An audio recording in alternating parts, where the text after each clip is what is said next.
you don't need a huge level of public notoriety, of credibility and kind of accolades from your industry. I have enjoyed gigs to 10 people as much as I've enjoyed gigs to 100 people, as much as I've enjoyed gigs to 10,000 people.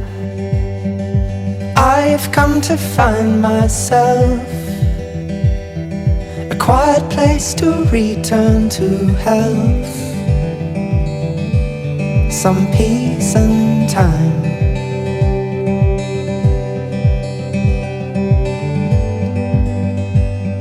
For I had gone and found a hell,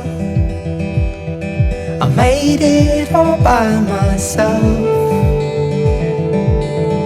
Wait for hope to rise.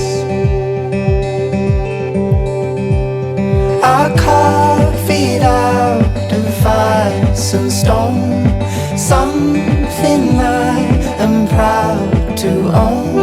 The hardest of moments is where I can grow most, I find.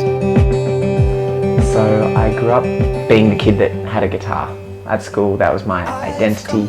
I would bring it to school even some days when I didn't have a class. I think I was 18 when I sold out my first Sydney show, which felt really big. But then there were different waves. So there was a wave when I was about 24 where I got signed to a major record label and I started getting radio play, and that's when things felt really, I'm a big deal, like I felt like I'm really making it, it's all really happening. There's an enormous emotional roller coaster involved in being an artist. Being an artist that is creating art for the world, trying to make a career out of it, but also trying to see where that art can go, like what that art can do.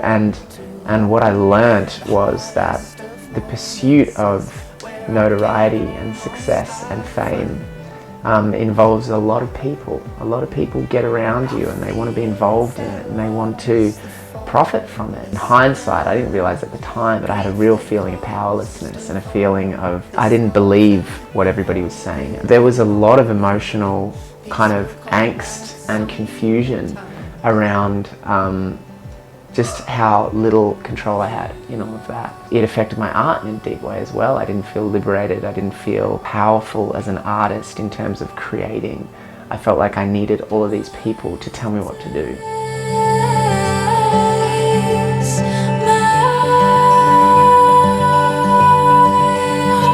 Yeah, it's funny, like that was all well and good when I was kind of becoming a star doing it.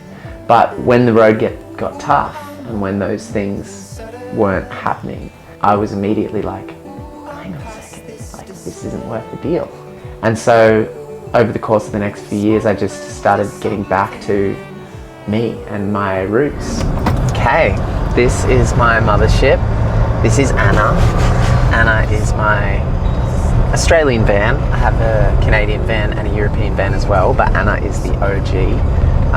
And yeah, this is where I spend a lot of my life, driving up and down the coast, seeing friends, playing shows, surfing waves, and yeah, trying to create art to go alongside it.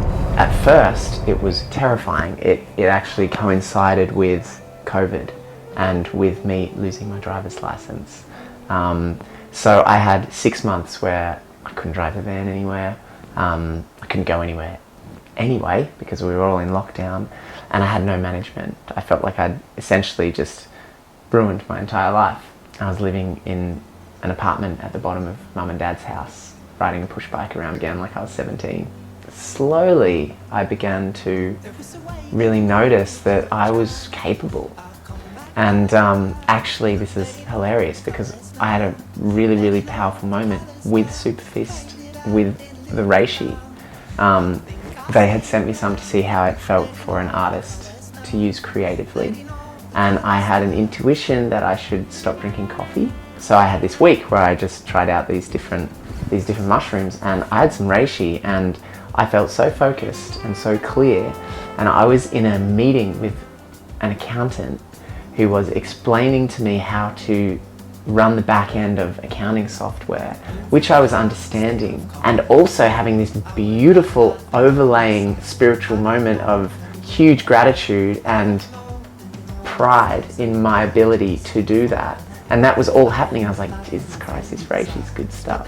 Slowly over time, just realized that no manager was going to come and save the day.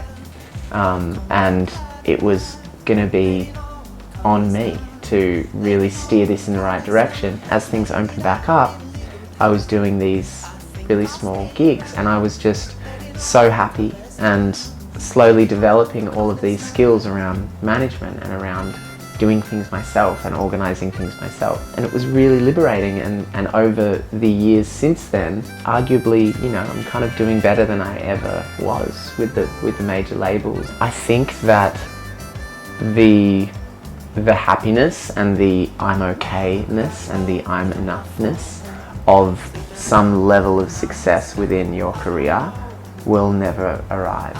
The reality is that those things come through living a balanced life, through having a balanced diet, through exercise, through sleep, through nurturing beautiful friendships and beautiful relationships, through having meaning and purpose in what you do. I have enjoyed gigs to 10 people as much as I've enjoyed gigs to 100 people, as much as I've enjoyed gigs to 10,000 people. Letting all the colors now, letting all the colors now. There was a waiting on the Willow Child. I'll come back Clara. Letting all the colors now, letting all the colors now. Played it out in a little town. I think I'll stay around. Having autonomy and having a strong sense of self-worth and a strong ability to care and look after yourself and to create and manifest your career, your kind of dreams, your purpose, your meaning in this life on your own terms. I think a human that is rising to the occasion of their life. Life is hard, life is challenging, life is scary, life is suffering. And I think a human that is, in light of all of this, rising to the occasion, enjoying what they can, creating what they can, and living and loving and learning, that's a superhuman.